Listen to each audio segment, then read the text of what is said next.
And we've got Clay Henry with us for the rest of the first hour of halftime here. Publisher, editor, Hogs Illustrated.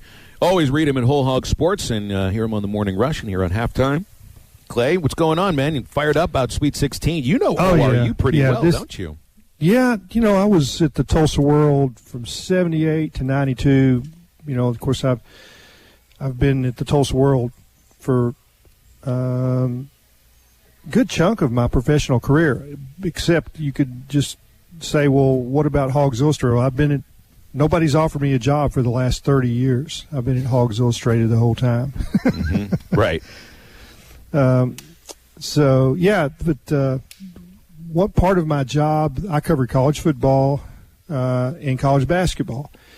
And we didn't have beats. You you covered a different game every night. ORU, Tulsa, Arkansas, Oklahoma State, Oklahoma, and every once in a while you'd throw in an Oklahoma City University. They were Division I during that time with Abe Lemons as the coach, and I think maybe some other guys that I'm losing my train of thought on some of the other coaches there. But it's just like it was just really a fun job during basketball. You saw great basketball every night.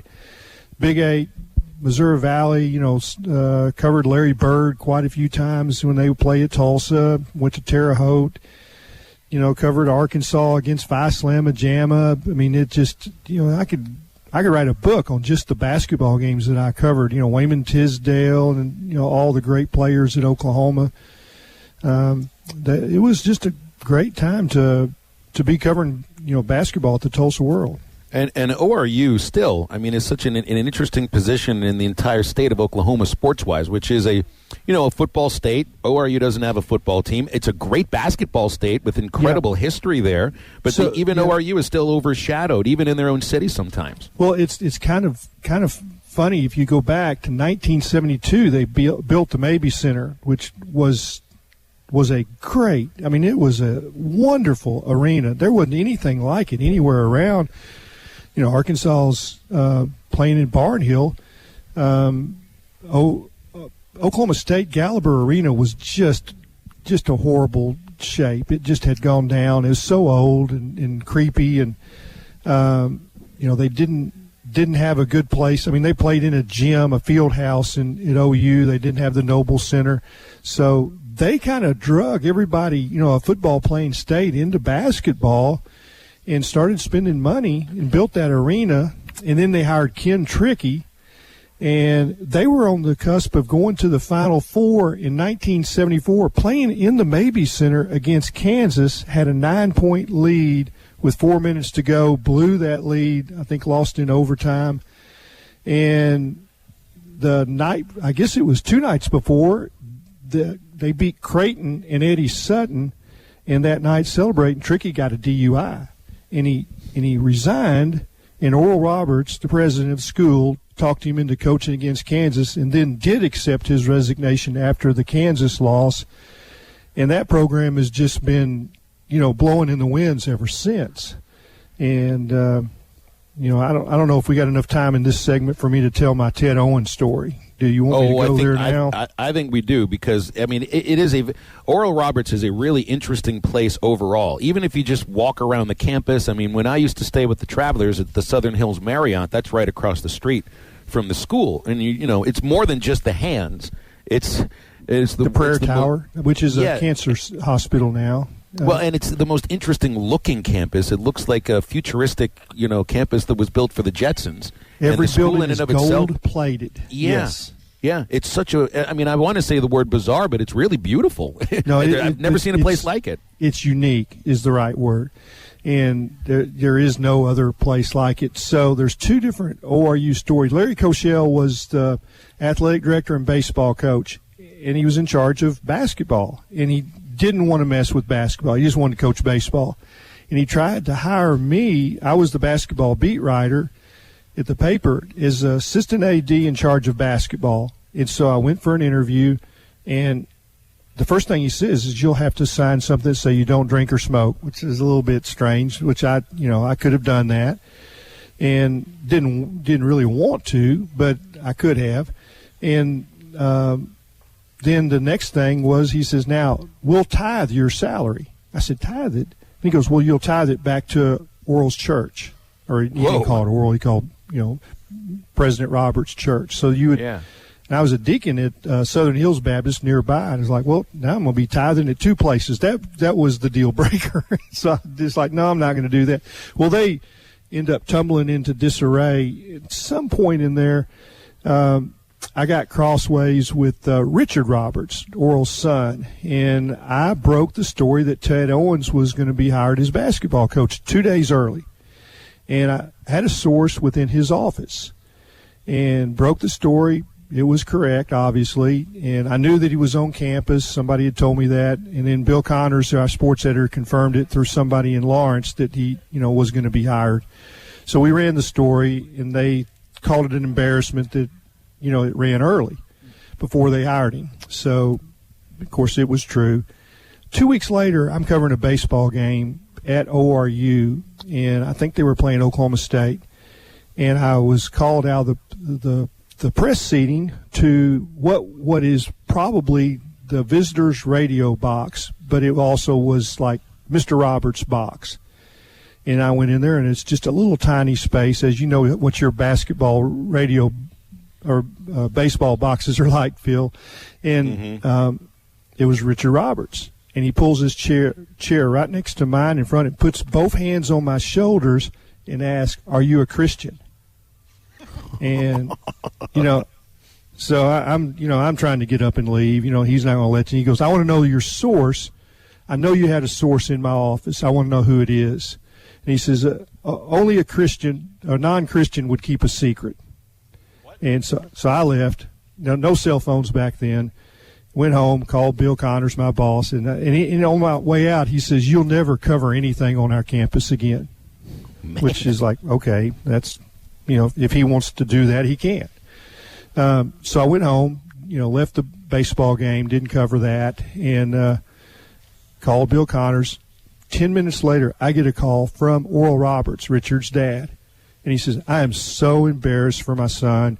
You will never have another problem at our university. I'm so sorry. There was nothing wrong with your story. We got news 2 different days in your paper on the front page because of your story and then the story you wrote 2 days later when we hired Coach Owens." He says, "I don't have a problem with that." And says, "You will not ever be, anything but, ultimately welcome on our campus." And that was the last time I had a problem out there. But it was really bizarre. So almost to be hired and then to be barred from campus for breaking a story.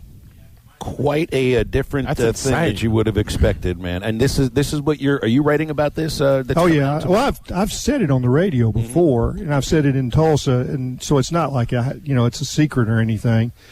And Richard's demise is well documented. He's in California now. He doesn't have anything to do with the school. They have the name of Oral Roberts, but there's no Roberts connected with that school anymore. It's kind of bizarre how that's all worked out. Guess it kind of fits in a little bit, but they do have themselves a pretty good basketball team this year, and they're doing something right. They are doing something right as far as getting the basketball team going. They played 5 straight elimination games. Mm-hmm. They at any point they would have been eliminated in their conference tournament 3 straight games, and then 2 in to beat the number 1 seed, and then Ohio State, and then to beat Florida. And there's been a bunch of those games where it's come down to final possessions or a final shot.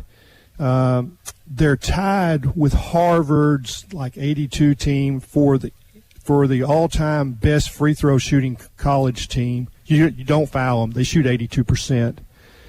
For the season, and they've done that in the NCAA tournament. Their center is a former cross-country runner, so he'll play 40 minutes. He can run all day. We got a lot more to talk about with this Oral Roberts matchup. Clay, you good to stick around with us through this next segment, my friend? Awesome. We'll have more Clay Henry coming up after this commercial. First, I'm going to tell you about our friends over at Buffalo Wild Wings. You need a good destination this weekend. Anywhere to get some great quality chicken wings at Buffalo Wild Wings is the option.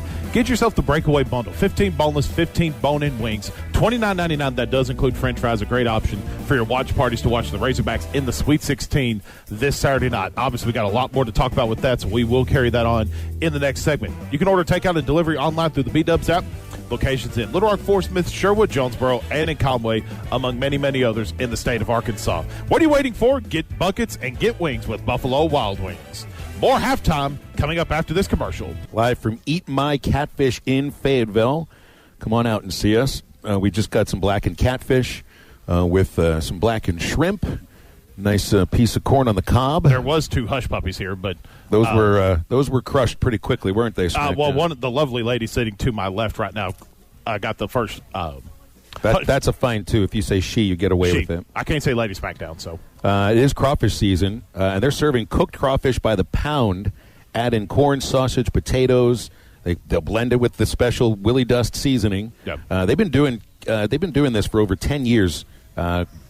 Serving only fresh, never frozen U.S. farm catfish. I kind of worry about when you go to the store and you buy what looks like fresh fish. It's usually frozen. Exactly. That was thawed. Yep. It's different here. Different here at Eat My Catfish. Well, this blackened fish that we just got here is absolutely fantastic on a bed of rice and pilaf. So you can definitely taste the freshness here. Have you guys asked them about the boiling buckets yet? No, it's but a bucket of crawfish, shrimp, crab legs, and with the Willie Dust on it. So good. Clay, do you do crawfish? Are you a crawfish guy? Yeah, I mean mud bugs, right? Even better. Even better. That's even the best way to put it. Mud bugs. That's exactly the way that I want to put it. Or crawdads. Break off, eat the tail, and you suck out the head, right? Exactly right. Some people are afraid of these things. They think they're like eating a scorpion. There's no reason to be afraid. They're delicious. Leave a little that spiciness on your lips. So have you ever run a trot line for catfish, Phil? I have no idea what you're talking about. None. I know exactly what you're talking about, Clay. Well, you use some shiners, right? Exactly. Yes, sir. I need to be educated here. It's been a long time since I ran a language you do not speak, right? Oh, gosh. Apparently in a few weeks I'm going to run a trot line on Lake Norfolk. I'll let you know how that turns out. Okay. Is this like electrifying the fish or something? No. I'm just it's throwing a a guess. long line that you string across a bay from one point to another, and then you have lines with hooks that hang off that line into the down into the water, and you put shiners on them and run that trot line at night. You probably might have 30 or 40 catfish. I just want to ask one more fishing question. We'll get more into basketball here because I remember there's that nature center in downtown Lord. Little Rock, and here comes more smorgasbord. Oh, no. Lovely. I remember seeing about fishermen that used electricity. Have you ever used electricity to catch or kill a fish? Or dynamite. Okay, good. Yeah. That was what an about easy, simple noodling? answer. Any of you boys done any noodling?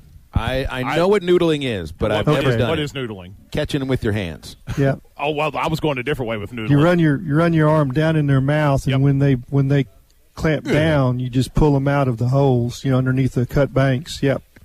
And you're thinking about a different noodle there, Matt. We're talking about you use your arm. Well, no. I do know what that is, but this is to catch catfish. Yeah, by hand. We've also done it in other lakes where you literally take like the pool noodle, cut it in half, and then bring it with the hook at the bottom. I see. And just kind of let it. You hanker it kind of like a trout line in a sense, but it's a noodle just sitting there, so the noodle obviously will never sink. It floats. It floats, exactly. And here it was. I thought a wet noodle was like a guy that couldn't throw a baseball more than 20 feet. Well, it is. It is. Yep. Clay, back to basketball. Let's get back into basketball. I was going to say, Phil, you take care of this for a little bit. Tell me, because we're all happy Arkansas is in the Sweet 16. I don't think that they're happy that they're too. The team is. I don't think they've gotten to the goal that they've tried to achieve. I wonder about Oral Roberts. This is the Cinderella, the 15 seed. It's so rare for this to ever happen, to make it to the Sweet 16. Could this be a case maybe of one team being just happy to be there and the other being a little more hungry? Yeah, we'll see. It's sometimes when you get on a roll, though, it just kind of you just ride it. Have they peaked yet? I mean, it's. Bill Hastings told me that their coach said that their goal was to win 2 games. Tie the school record, 2 victories, which was 74. They've done that. Now, is that just what he's told the media, or is that what he's told the team going in? If that's what he told the team, then he might have a little bit of a problem. But I think they feel like this is a revenge game. I'm talking about the Golden Eagles. I have to be careful. They were the Titans when I covered them. I didn't realize they changed their name. Oh yeah, they were the Titans. When did that happen? They were in a league with other Titans, Detroit and somebody else, and they just like, hey, we need a different identity. Too many Titans. There's too many Bulldogs and too many Tigers in the SEC. Yeah, Which one of these schools that's is changing their name? Yeah. When I covered them, I mean, it's like, how do you soar like an eagle when you got a bunch of turkeys? I mean, it's just their basketball was so bad for so many years, and that's their last 7 years, they have a losing record in their own conference, which is the Summit. I wonder how many people even know what the Summit is. Can you name me some Summit teams? Oh, you got North Dakota, you got South Dakota State. OU. Yep. You got South Dakota. What are the other teams that are in that league? I think Indiana University, Purdue University, Indianapolis, I think, is in that league. That's one of the league. Like, remember Oral Roberts did some league jumping. They were in the mid-continent. Yep. Yeah. Yeah, they changed. They changed they around. Went NEI for a while. They had a huge budget cut, and backed off. They were, really a good NCAA Division I baseball program, and then they got in. What happened is they built the prayer tower, and it was. They just lost all control of their budgetary, as far as the school, the athletic department, and then they just, we're going to have to just strip down the athletic department to almost nothing. And they did. Now they've slowly kind of come back a little bit as far as, NCAA competing in basketball and baseball. They're a pretty good baseball program. Yeah, that's why it's like, we see Arkansas versus Oral Roberts in the regionals, like every time. Every time they can have that matchup, they do. They really do. They really do. So, I mean, Arkansas is I don't even know what the line is. They're such a heavy favorite. 11.5, I think. Under what circumstances could you see an upset happening on Saturday? Well, what Arkansas has to be careful of is to lose control of the free throw line, and that's where they've been so good. Well, that's what Florida had done for the last five games, and there was a big difference in free throws attempted. So their point guard is really good with the basketball, and he keeps the basketball and ends up shooting a lot of free throws. And so you can't foul him, and you got to keep them off the foul line. Clay Henry, the publisher of Hogs Illustrated, joining us here on Halftime. Clay, I think the biggest thing for me, and you really saw it in the Texas Tech game, and we mentioned it. I mentioned on Ruskin and Zach on Friday after the Colgate game. Jalen Williams is going to have a huge game for that basketball team to have a shot against Texas Tech, and he sure did. And it's not necessarily that he needed to be proficient on the offensive end, which he was only scoring 1 point. But, Clay, the difference at Jalen Williams, we talk a lot about the difference Devo can make on the defensive end. The difference that Jalen Williams can do on the defensive glass, charges, all the little things that make a basketball team run. It's impressive what this freshman can do, and I'm even more intrigued for what he'll do in his sophomore and junior campaigns next season. Yeah, well, he just takes so much pressure off Justin Smith, and you can. There'll be times in a game where they'll put Justin Smith at the 5 and play 4 guards, but that's not what you want to do for a whole game. You don't want him on the block in playing against a bigger guy. And he plays off the post so well in that he can come and block shots from the side and behind if Jalen Williams bodies up the post. So it really helps their help defense when Justin can work that. They're going to play pick and roll. That's ORU's offense. Their postman. Their best 2 players are their postman and their point guard, and so. Jalen's got the ability to play the pick and roll. That's what you like, and he's got the quickness and lateral ability to go with that guard without fouling him, and that's going to be a big part of this game. A couple more seconds here with you, Clay, before we wrap up this segment at the top of the hour. Obviously, you got Oral Roberts is coming up. What are the odds? What are the chances you think this team will be heading to its first Final Four? Because we won't talk to you for the rest of the week. You'll be on the Morning Rush Friday. What's the vibe? What do you feel about this team this weekend? Yeah, I mean, Baylor's the best team in the bracket. I mean, I think I'm talking about their bracket. Correct. It's Gonzaga, Baylor, Gonzaga. That's what everybody sees. And Baylor hit a little bit of a dip after their COVID pause, but they're playing a lot better, and they are just so loaded with guards. And I think this is a guard tournament. Yep. So this is a game Arkansas needs to win without exhausting themselves, so that they can, they'll be fresh for Baylor. And that's the only way I see them beating Baylor, is if they really have an easy time in this game and they're fresh for the Bears. Clay, appreciate you, man. It's always fun talking with you. Wish we could have you on more, but we appreciate the time that we get with you. Thank you so much. Oh, I enjoyed it. Thank you all for having me. You got it. That's Clay Henry. Enjoy the catfish. Oh, and the fried shrimp that just showed up, and the fried catfish, and I'm going to eat a bagel. Smackdown can eat coleslaw off his shirt. I just spilled coleslaw on me, Clay. I got too excited. 877. Thanks, Clay. We appreciate it. You got it. 877-377-6963. And here it was. Yesterday I was screaming about shrimp tails and cinnamon toast crunch, ruining my favorite cereal. And did you see I've been eating these shrimp? Whole damn thing. The whole thing, man. Right there. You eat the shrimp tail with it. I've never seen a person that eats the whole shrimp tail. I mean, we got Boss Man's here. Tommy's here now. I don't even need the cinnamon and the sugar to eat it. Halftime's back. Meat hooks are coming up soon. Stay with us.